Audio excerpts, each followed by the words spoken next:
Salut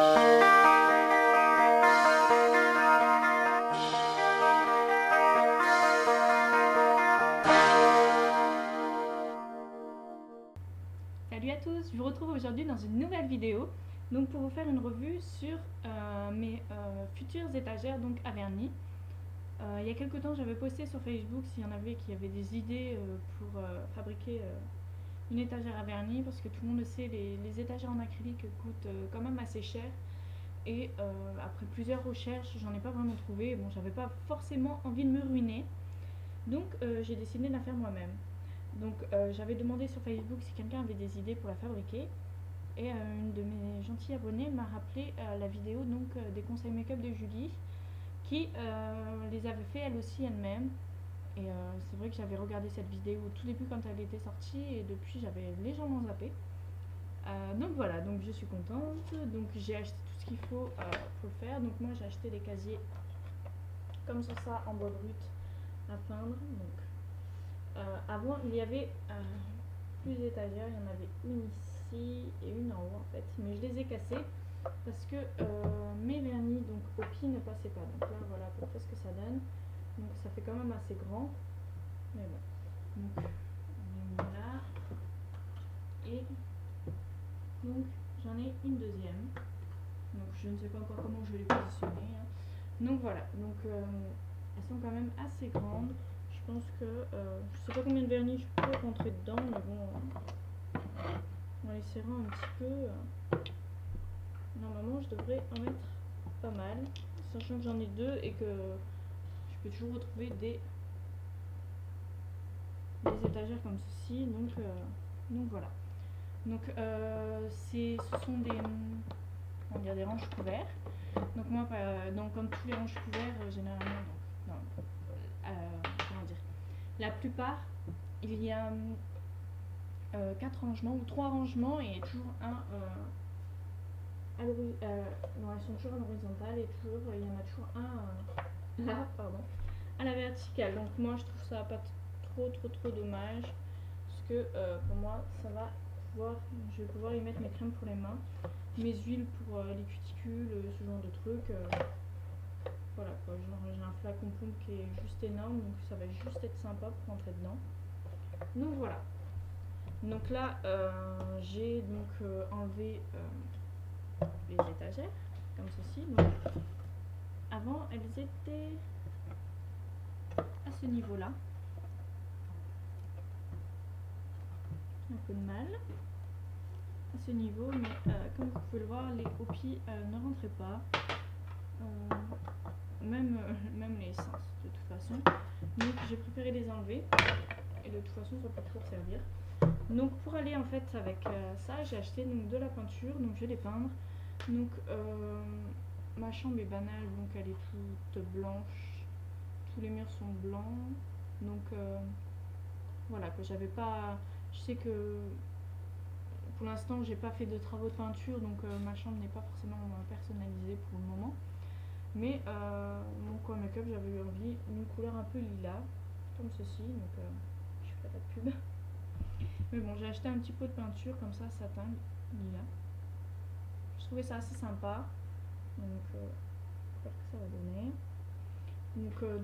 Donc tout à l'heure je vais m'atteler à la tâche, vu qu'il fait beau aujourd'hui, j'ai un peu de chance, donc je vais me mettre à peindre tout ça. Donc voilà, donc c'était juste pour vous montrer la première étape. Donc ma première étape qui pour moi a été de retirer les barres, et donc j'essaie de vous montrer plus loin, il faut que je me cache, voilà. Donc ça m'a pas coûté extrêmement cher, je crois que j'ai payé 2,37 € l'unité, donc ça fait vraiment pas cher. Et le pot de peinture, j'ai payé 5 €. Donc il existe les peintures, donc moi j'ai pris une peinture 10 couches satin acrylique, chambre, séjour, cuisine et salle de bain, donc qui est lessivable. Je n'ai pas pris une monocouche parce que par expérience le bois ça boit énormément. Et finalement, au final, quand on achète une peinture comme ça, il faut toujours passer 2 couches. Donc acheter une monocouche qui est 2 fois plus chère pour la même contenance, et finalement devoir y mettre 2 couches, je trouve ça nul. Donc voilà. Je parle en connaissance parce que mon bureau que j'ai en haut, donc mon bureau make-up, c'est moi qui l'ai peint et forcément j'avais mis une sous-couche, pourtant une sous-couche blanche, et il a quand même fallu que je passe 3 couches de peinture, et pourtant c'était une monocouche. Donc voilà, tout ça parce que j'avais fait un peu, bon c'est sûr j'avais fait un peu la con, mais ma sous-couche n'était pas compatible avec ma couche de peinture. Mais bon, ça après ce sont des détails à savoir, un peu embêtants, donc voilà quoi. Même moi, on n'a pas su bien me conseiller, donc franchement, voilà. Donc voilà de moi, voilà ce que ça donne quand on pose par exemple un croquis comme ceci. Bon, ça ne fera pas non plus méga beau comme un présentoir en acrylique, hein, mais pour moi je trouve que c'est totalement suffisant. J'aime beaucoup les travaux manuels, donc pour moi ça ira. Donc voilà les filles, et les garçons d'ailleurs, peut-être qu'il y en a qui aiment aussi avoir des étagères. Donc voilà, donc là je vais vous laisser et je vais aller donc attaquer ma pose de peinture. Désolée, j'ai un peu des bugs. Donc voilà, donc je vous retrouve très vite. Donc voilà, donc là on est en fin d'après-midi. Donc je viens de finir de peindre mes étagères. Donc elles sont pas totalement sèches. En fait, elles ont eu 2 heures pour sécher, mais pour qu'elles soient réellement totalement sèches, il faut quand même attendre 24 heures. Donc voilà ce que ça donne une fois. Comme vous pouvez le voir, ça fait quand même beaucoup plus joli. Donc après, ne jugez pas non plus mon travail niveau peinture. Donc voilà. Donc comme vous pouvez le voir, là il aurait fallu, je sais pas si vous allez voir, il y a un peu des irrégularités, le bois a un peu ce qu'il veut quoi. J'aurais peut-être dû poncer, mais bon, c'était déjà du bois brut, je préférais pas poncer, puis donc ça donne un côté un peu naturel non plus aussi, côté naturel de la chose. Donc pour leur donner aussi un tout autre aspect, j'avais pensé aussi le patiner. Donc utiliser une patine un peu couleur or, moi j'en ai une couleur or, donc je pensais que ça pouvait faire sympa, donc je vais voir. Donc à voir si je vais patiner ou pas, mais donc voilà le résultat pour l'instant, ce que ça donne. Je vous montre de plus près, donc les couleurs sont un peu faussées, mais c'est un joli lilas. Donc voilà. Donc pour le fixer au mur, j'avais pensé soit faire 2 trous, un trou ici et un trou par là, ou non, là, désolé, un trou ici et un trou ici pour les fixer. Désolée si vous entendez mes enfants qui jouent. Voilà quoi, comme j'ai dit dans plusieurs vidéos, c'est une maison avec des murs extrêmement fins, c'est-à-dire que dès qu'ils se mettent à courir, on les entend, et vu que le petit dernier qui commence tout juste à marcher fait quand même beaucoup de bazar, beaucoup de bruit avec le grand. Donc voilà, bref, petite parenthèse fermée. Donc voilà, j'avais pensé faire des trous en fait préalablement là, comme ça, et les fixer dans mon mur, mais par chez moi j'ai la chance d'avoir des murs quasiment imperçables si je puis dire, vraiment très très dur, faut vraiment percer très fort, et même une perceuse normale n'y arrive pas, faut vraiment une perceuse professionnelle.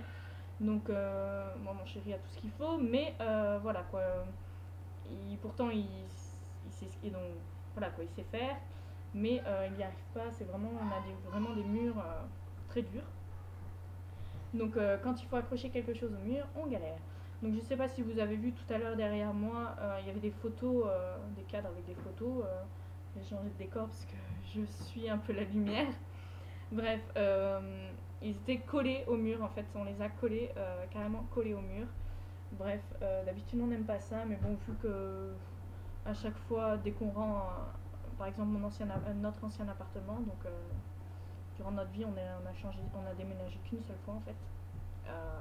Donc voilà, on a fait 2 appartements différents, donc un appartement là c'est une maison.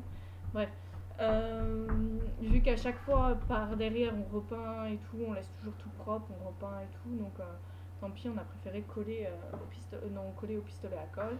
Et ça, je pense qu'on va plutôt le coller donc au ni clou ni vis, qui est quand même très très très solide.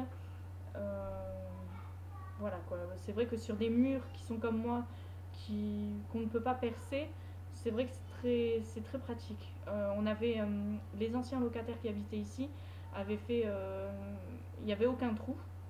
Ça, on l'a remarqué de toute façon dès qu'on a aménagé. C'est vrai qu'il n'y avait aucun trou dans les murs, mais il avait collé des espèces de petites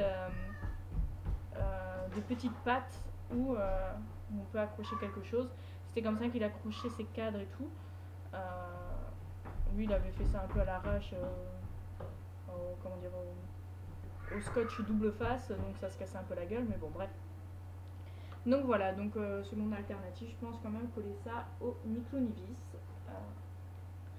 Donc voilà, donc je suis assez satisfaite. Donc j'espère que les 2 étagères suffiront pour mettre tous mes vernis. Je pense que oui, parce que j'en ai pas non plus énormément. Mais dans le pire des cas, comme je vous ai dit, ça coûte 2,75 € à Carrefour. Donc c'est pas, je vais pas me ruiner. La peinture, je l'ai toujours. J'ai même pas utilisé un tiers du pot. Donc voilà, je pense faire cela. Et je vais voir si je le patine ou pas. De toute façon, je vous montrerai le résultat une fois posé au mur. Donc voilà. Coucou, donc je vous retrouve pour vous montrer la finalisation donc de mes étagères à vernis. Donc comme vous pouvez le voir juste ici, on vient de les poser. Donc nous on les a fixés au ni clou ni vis. Donc voilà, donc on va dire on s'en fout un petit peu. Je veux dire quand on a pris notre appartement dans notre maison là, quand on l'a loué, il était dans un état très laborieux, les propriétaires s'en foutent en fait, et il y a eu de la tapisserie partout arrachée et tout. Et là pareil, c'est de la tapisserie peinte. Et comme vous pouvez le voir, je vais vous montrer par exemple juste ici, je sais pas si vous allez voir, il y a des taches quand même partout sur le mur. Donc bon, nous on les a collés en attendant, vu qu'après, vu que c'est de la tapisserie en fait et peinte dessus. Et je pense pas que ce soit de la tapisserie compatible avec la peinture, parce que ça, des endroits ça gondole. En fait, les anciens locataires ont un peu fait les cons. Donc bref, un jour il faudra tout qu'on arrache quand même. Donc c'est pour ça on a mis au ni clou ni vis, comme ça arrachera la tapisserie et puis voilà. Bref, donc maintenant je vais vous montrer, je vais remplir mes étagères à vernis avec donc mes vernis et tout ça, et vous montrer ce que ça donne au final. Et voilà, donc j'ai fini de mettre mes vernis, donc je vais vous montrer de plus près ce que ça donne. Donc comme vous pouvez le voir, je peux racheter d'autres étagères. Donc moi qui pensais que tout allait rentrer vu que je n'ai pas non plus trop de vernis, mais je vais pouvoir en rajouter 2 autres, je pense. Donc voilà, donc je suis assez satisfaite. Je trouve que quand même dans l'ensemble ça fait joli. Bon, c'est pas non plus, ça n'a pas non plus le même design qu'une étagère en acrylique, mais je trouve ça sympa. En plus avec désolé ça boue, les petits casiers comme ça où je peux ranger ma crème pour les ongles et ma crème pour les mains. Donc voilà, je trouve ça assez sympa. Donc là j'ai mis toutes mes bases et mon spécial French manicure en haut. Sinon voilà, j'aime beaucoup le résultat. Donc au départ je voulais patiner en fait. Au départ j'avais eu dans l'idée donc de patiner mes étagères avec une patine or, mais je trouve que le résultat est tout aussi bien comme ceci. Donc voilà, donc comme je vous ai dit, ça ne m'est pas revenu bien cher, à 2,75 € le bac et à 5 € et quelques la peinture. Donc voilà, donc la peinture j'ai appliqué seulement 2 couches, et donc pour 2 couches je trouve que ça fait très joli. Donc voilà, dans l'ensemble ce que ça donne. Donc je vais essayer de vous montrer une vue de plus loin. En fait de plus loin ça donne ça. On voit ma chaise avec les poutres apparentes. Donc voilà ce que ça donne. Donc voilà, j'espère que cette petite vidéo vous aura un peu aidé, bien que, voilà, que ça n'a rien d'extraordinaire. Je voulais vraiment vous montrer un peu comment j'allais faire, et moi voilà, j'espère que cette vidéo vous aura un petit peu aidé. Voilà, je vous fais à toutes et à tous de très gros bisous, et je vous dis à bientôt dans une prochaine vidéo.